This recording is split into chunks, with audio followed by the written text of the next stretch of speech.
Kepada peminat-peminat Mazda 323F Lantis, anda sudah datang ke tempat yang betul. Sama ada sesiapa yang telah pun memilikinya ataupun yang sedang berfikir untuk memilikinya. Dalam video ini saya akan membahaskan kelemahan-kelemahan Mazda 323F Lantis. Anda mungkin sedang mencari solusi untuk mengatasi kelemahan-kelemahan tersebut. Tujuannya tak lain tak bukan untuk dapat merasai dan menikmati kehebatan sebenar kereta ini. Jadi, inilah videonya yang saya buatkan khas untuk anda.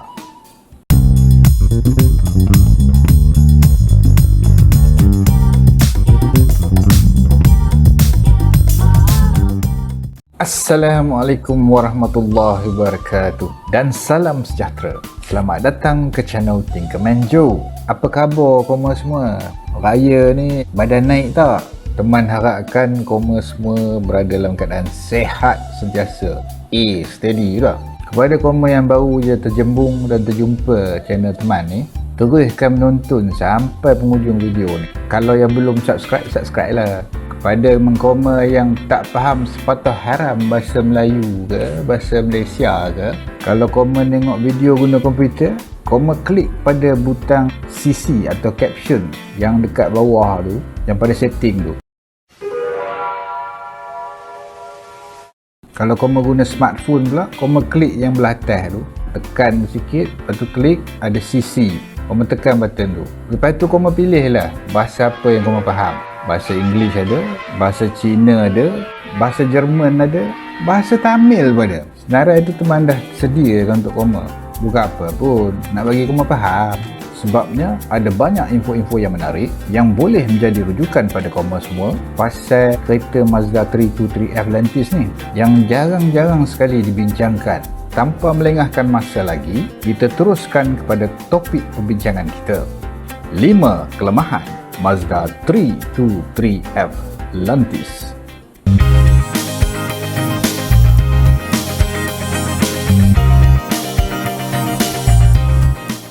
Kelemahan yang pertama, tingkap pintu tanpa bingkai atau Windows Frameless Door.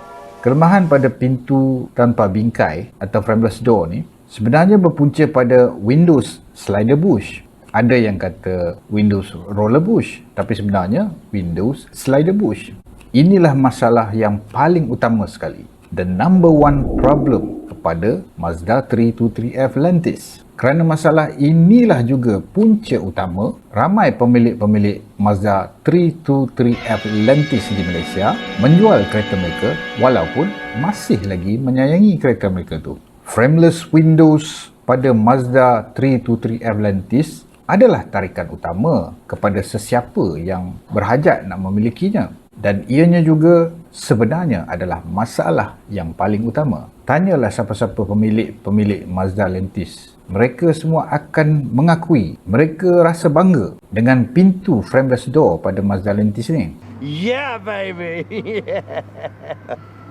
Yalah, kereta jenama lain yang berenjin 1.6 hingga ke 2.0 yang ada di Malaysia pada masa tu, mana ada pintu frameless door, kan? Kalau ada sekalipun, kena beli melalui pengimport kereta recon atau grey importer lah. Kereta Subaru tu ada yang 1.6, tapi yang sampai kat Malaysia 2.2 ke atas yang ada turbo. Kereta 1.6 tak masuk kat Malaysia. Kat Singapura banyak lah. Walaupun pemilik kereta Mazda 323F Lantis ni berbangga dengan frameless door, tetapi pada masa yang sama juga, majoritinya terasa amatlah kecewa dengan masalah pintu tersebut.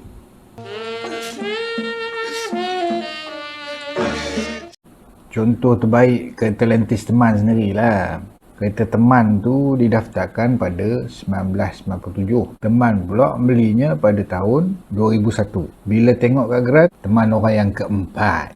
Teman rasa pelik juga. Dalam masa tak sampai 5 tahun, sudah 4 orang pemilik. Condition kereta memang tip-top lah masa teman beli dulu. Enjin cantik, body okey, merah menyala lah colour. Semua tip-top lah. Lepas bulan 2 guna kereta tu, walaupun dah adjust tutup rapat-rapat, teman pun heran. Apa pasal banyak angin masuk? Udah macam cerita seram. Setiap kali teman turun tingkap tu, separuh kan. Bila tutup pintu sebelah driver tu kan. Perform ni. Bunyi macam kaca pecah. Tapi tak pecah. Risau. Pekahai jadi macam tu kan.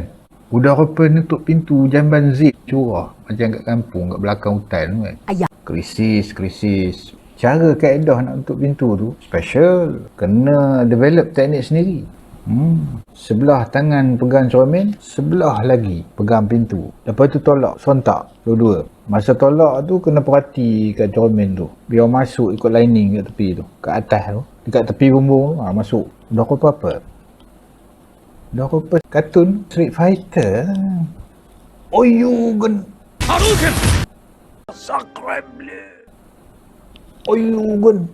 Hadouken! Oyugen. Hadouken! Wacha!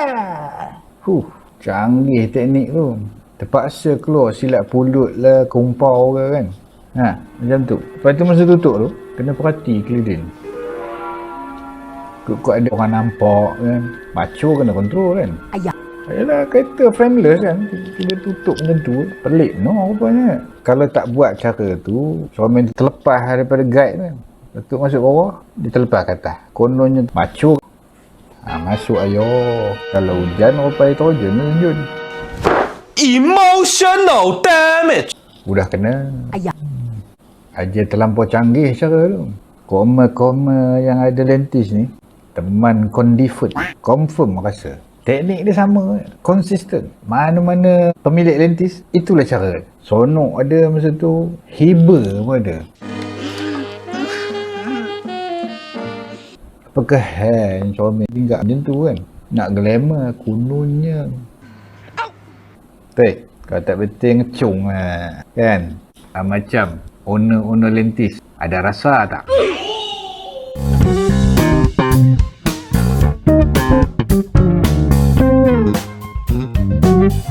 Okeylah. Sekarang kita sama-sama belajar, kita ketahui apa sebenarnya dalam pintu lentis tu. Kalau siapa nak tahulah, kalau dah tahu tu tak apalah. Mungkin ada yang tengok ni, saya pernah repair tingkap dia. Yalah, dulu orang panggil saya the tingkap man. Tak apa, mana yang masih lagi menghadapi masalah yang serupa atau yang dah buat tapi masih lagi teruk. Okey, ni saya cerita. Setiap pintu Mazda 323F lentis ada 3 slider bush. 2 bulat, 1 stabilizer. Yang 2 bulat tu, 1 pada cermin, 1 pada rail regulator Windows tu lah, yang ada motor tu yang naik turun, dan lagi 1 stabilizer.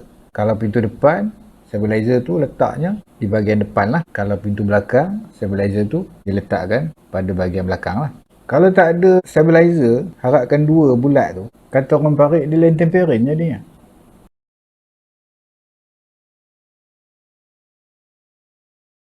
Material asal slider bush depan belakang yang pada cermin tingkap tu diperbuat daripada material polyurethane atau PU lah. Kalau bahasa biasa, getah sintetik lah.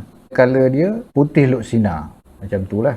Kemudian pada rail regulator tu yang naik turun tu, dia ada plate, tingkap tersangkut kat situ. Lepas tu ada 2 skru ikat. Ada juga slider bush nipis. Yang tadi yang cermin tu tebal, dia lembut. Yang nipis ni keras, plastik je. Orang kata roller, tapi sebenarnya dia sentuh bahagian ujung je, kiri kanan. Dia pusing pun lebih kurang je. Yang penting grease. Banyakannya grease kering. Dia kesat, pecah lah kan. Lepas tu yang stabilizer tu ada 2 jenis. Satu 4 segi di belakang, satu lagi bentuk half moon, kecil je. Dia just nak glide, jangan bagi bergoyor, kata orang parik.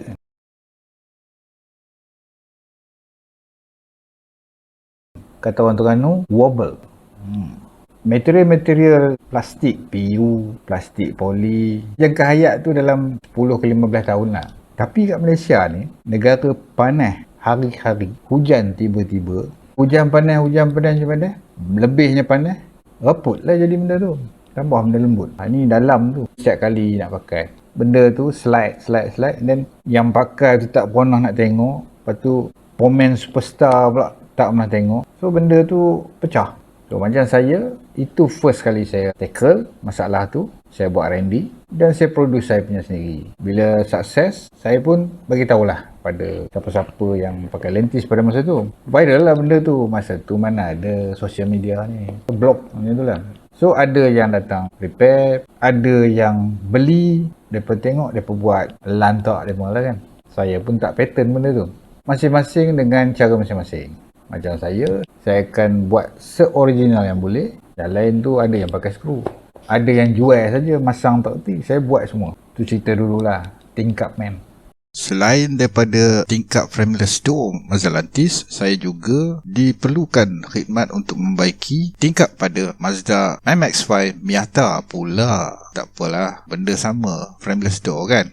Di akhir karya saya sebagai mekanik, saya mula menurunkan segala pengetahuan saya mengenai membaiki tingkap frameless door Mazda kepada beberapa orang sahabat saya. Ada yang di Selangor, ada yang di Perak, ada yang di Kuala Lumpur. Kalau di Selangor, sesiapa yang tinggal di kawasan Kajang ataupun Semenyih, kalau terjumpa Mazda Lantis hatchback, kepala Mazda Lantis sedan, color dia warna oranye, kalau ada masalah tingkap Lantis, jumpa dia. Namanya Mr. Firdaus Metal. Dia boleh repair. Kalau di kawasan Kelang pula, kalau terjumpa Mazda Lantis Kelabu, ada spoiler besar Mazda Speed dengan stiker kiri kanan Mazda Speed besar, lagi besar daripada guni beras, jumpa dia. Dia pun boleh repair. Nama dia Brother Yop Abang Jimmy Mizi. Dan tandanya nampak dipandang. Panjang namanya. Kalau di Perak, yang mana tinggal area Tapah sampai ke Taiping, kawan rumah saya dululah, Mr. Brother Yop Cho Khairil Sofwan. Mereka bertiga orang ni ikut 100% apa yang saya buat. A sampai Z, alif sampai ya. Okey, itu habis cerita masalah tingkap dan cara mengatasinya. Kalau siapa ndak, kabur je. Nak repair pun kabur.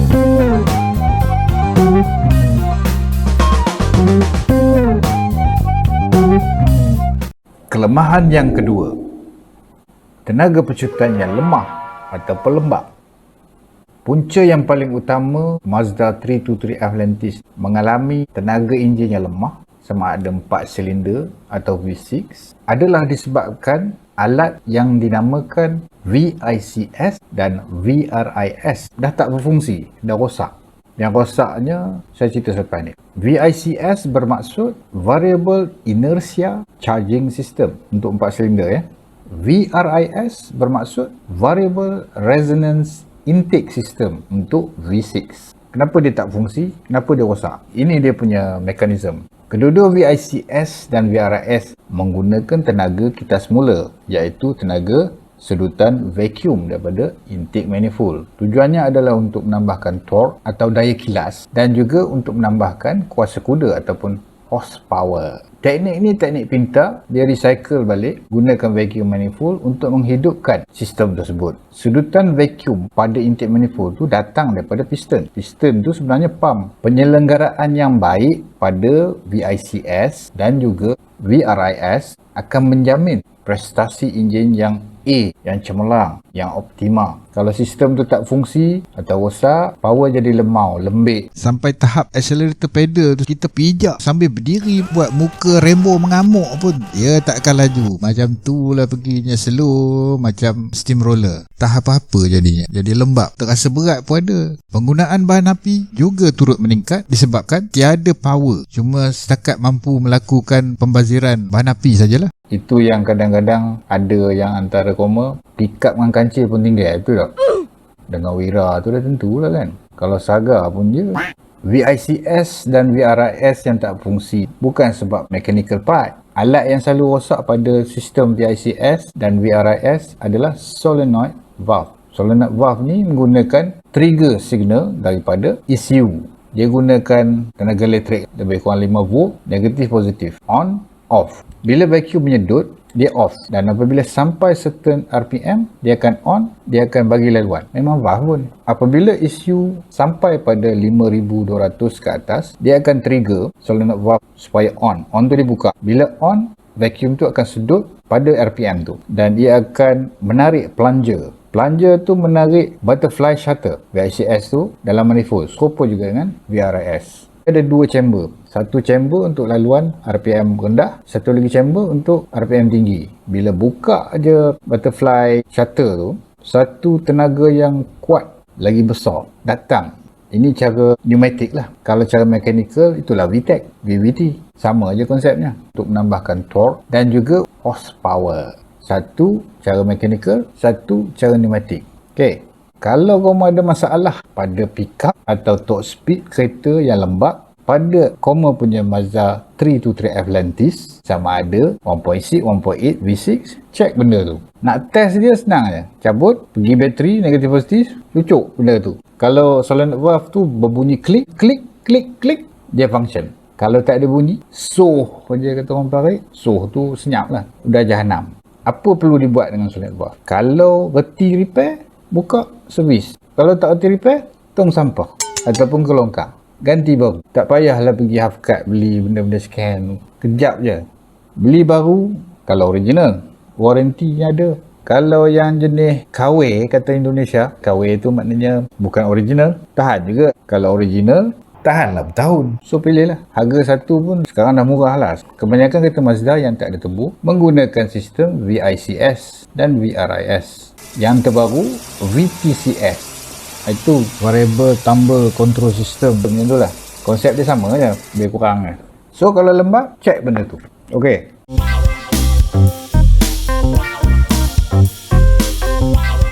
Okey, itu saja video mengenai kelemahan Mazda 323F Lantis. Yang saya cerita ni adalah major problem. Terima kasih kerana menonton video ni sehingga ke penghujung. Mana yang belum subscribe itu subscribe lah, free. InsyaAllah sehingga kita berjumpa lagi ke video yang akan datang, sambungan kepada kelemahan Mazda 323F Lantis. Semoga anda semua sihat-sihat belaka dan sentiasa mencapai kejayaan dalam apa jua yang anda lakukan. Akhir kata dari saya, anything is not impossible. Okey, kita berjumpa lagi. Assalamualaikum.